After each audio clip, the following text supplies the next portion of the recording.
கோவை மாணவி கூட்டு பாலியல் வன்கொடுமை வழக்கை தொடர்ந்து அடையாள அணிவகுப்பு நடத்த காவல்துறையினர் மனு அளித்திருக்கின்றனர். கடந்த நவம்பர் 2ஆம் தேதி கோவையில் மாணவி ஒருவர் கூட்டு பாலியல் வன்கொடுமை செய்யப்பட்டது தமிழகத்தையே உலுக்கியது. இந்நிலையில் கோவையில் அடையாள அணிவகுப்பு நடத்த காவல்துறையினர் மனு அளித்திருக்கின்றனர். மாணவி வன்கொடுமையில் தொடர்புடைய மூவர் காவல்துறையினரால் சுட்டுப் பிடிக்கப்பட்டனர். இது தொடர்பான கூடுதல் விவரங்களை செய்தியாளர் சுரேஷிடம் கேட்டு பெறலாம். சுரேஷ், வணக்கம். கோவையில் அடையாள அணிவகுப்பு நடத்த காவல்துறையினர் மனு அளித்திருக்கிறாங்க. என்ன காரணத்திற்காக இந்த மனுவை கொடுத்திருக்கிறாங்க? விவரம். வணக்கம் நாகப்பிரியா. கடந்த 2ஆம் தேதி கோவை விமான நிலையத்திற்கு பின்புறம் கோவை கல்லூரி மாணவி ஒருவர் 3 பேர் கொண்ட மர்ம கும்பலால் கூட்டு பாலியல் வன்கொடுமைக்கு ஆளாகிறார். இந்த வழக்கு தொடர்பாக சிவகங்கை மாவட்டத்தை சேர்ந்த சதீஷ் என்கிற கருப்புசாமி, காளி என்கிற காளீஸ்வரன், அவர்களது உறவினரான மதுரை மாவட்டத்தை சேர்ந்த குணா என்கிற நபசி ஆகிய 3 பேரை காவல்துறையினர் துப்பாக்கியால் சுட்டுப் பிடித்தனர்.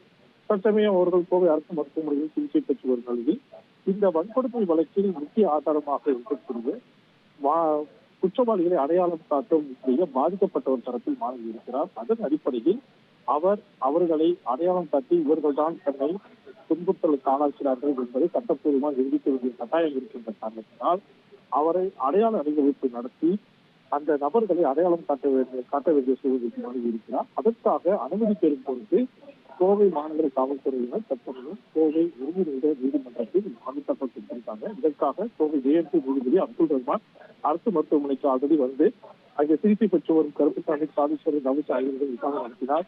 பின்னர் 19ஆம் தேதி வரைக்கும் 3 பேரையும் நீதிமன்ற காவலில் வைக்க உத்தரவிட்டிருந்தார். அதே போல பாதிக்கப்பட்ட மாணவி அவரது ஆண் நண்பரிடம் வடக்கு ஆர்டிஓ ராமகிருஷ்ணன் விசாரணை நடத்தினார். இந்த நிலையில் அடையாள அணிவகுப்பு நடத்த கோர்ட்டில் மனு தாக்கல் செய்யப்பட்டுள்ளது. மாணவி முன்பு கைது செய்யப்பட்ட 3 பேரையும் அடையாள அணிவகுப்பு நடத்த திட்டமிடப்பட்டுள்ளது. அதற்காக கோர்ட்டில் மனு தாக்கல் செய்யப்பட்டது குறிப்பிடத்தக்கது. அனுமதி கிடைத்தவுடன் அடையாள அணிவகுப்பு எங்கு வைத்து நடத்துவது என முடிவு செய்யப்படும் என நமக்கு தெரிந்த வட்டாரங்கள் காவல்துறை தரப்பிலிருந்து தகவல் வந்திருக்கின்றன. தொடர்ந்து அணிவகுப்பு நடத்திய பிறகு அந்த 3 பேரையும் காவலில் எடுத்து விசாரிக்கும் காவல்துறையை திட்டமிட்டிருக்காங்க. விவரங்களுக்கு நன்றி சுரேஷ்.